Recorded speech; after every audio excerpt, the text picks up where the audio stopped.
നാരില്ല ചെമ്പൻ എന്താ അതിൻ്റെ പ്രത്യേകത നിങ്ങൾക്കറിയാവോ? ഇത് എത്ര മൂത്താലും ഇത് കണ്ടോ, ഇതൊരു വിധം കണ്ടാൽ നിങ്ങൾക്കറിയാം. സാമാന്യം നല്ലോണം മൂത്തതല്ലേ. എത്ര മൂത്താലും ഈ പയറിന് നാരില്ല. അതാ അതിൻ്റെ ഒരു പ്രത്യേകത. നമുക്ക് ഇത് അരിഞ്ഞ് കറി വെക്കാൻ പറ്റും. അങ്ങനത്തെ ഒരു ഇനമായത് നാരില്ലാത്ത പയർ, നാരില്ല ചെമ്പനെന്ന് ചിലയിടത്ത് പറയും. ഇഷ്ടപ്പെട്ടോ നിങ്ങൾക്ക്? എനിക്ക് 2 മൂട് കിട്ടിയതാണേ. അതേന്ന് അപ്പോൾ എനിക്ക് തോന്നി നിങ്ങളെ കൂടി ഇത് കാണിച്ചു തരാമെന്ന്. ഇഷ്ടമായോ നിങ്ങൾക്ക്? നന്നായിട്ട് പടർന്ന് ഇത് കയറണം. കയറിയേ നിറച്ച് പയറുണ്ടാവും. ഇത് നമ്മുടെ അറിയാവോ നിങ്ങൾക്ക്? കുറ്റിയമരയായത്.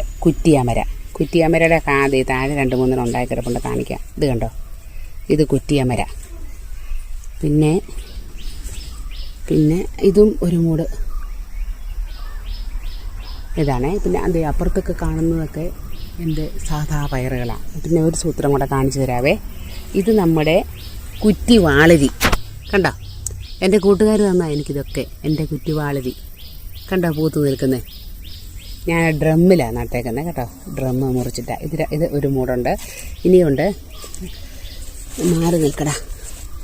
ഈ കുറ്റിവാളരി നിറച്ച് പൂത്തിട്ടുമുണ്ട്, കായുമുണ്ട്. കാണാൻ പറ്റുന്നുണ്ടോ? കണ്ടോ, നിറച്ചുമുണ്ട്. പൂത്തിട്ടും കായും പിടിച്ച് കയറി വരുന്നുണ്ട് കുറ്റിവാളരി. അതാകുമ്പം നമുക്ക് ചെറുതായിട്ട് ഇങ്ങനെയൊക്കെ ഡ്രമ്മിലൊക്കെ നടാൻ പറ്റും. ഇത് നിങ്ങൾക്കറിയാമല്ലോ, നമ്മുടെ യാക്കൂണാണേ. യാക്കൂൺ പ്ലാന്റാണ്. കയറി വരുന്നേ ഉള്ളൂ. നമ്മുടെ ഒരു മൂട് മുന്തിരിയായത്. ഒരു മൂട് മുന്തിരി. ഇത് നമ്മുടെ സാധാരണ പയറാണ്. ഇത് സാധാ മീറ്റർ പയറാണ്. ഇത് പക്ഷേ ചുമന്ന പയറില്ലേ,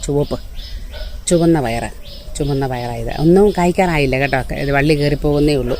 ഇതും ഒരു മൂട് ചുമന്ന പയറാണ്.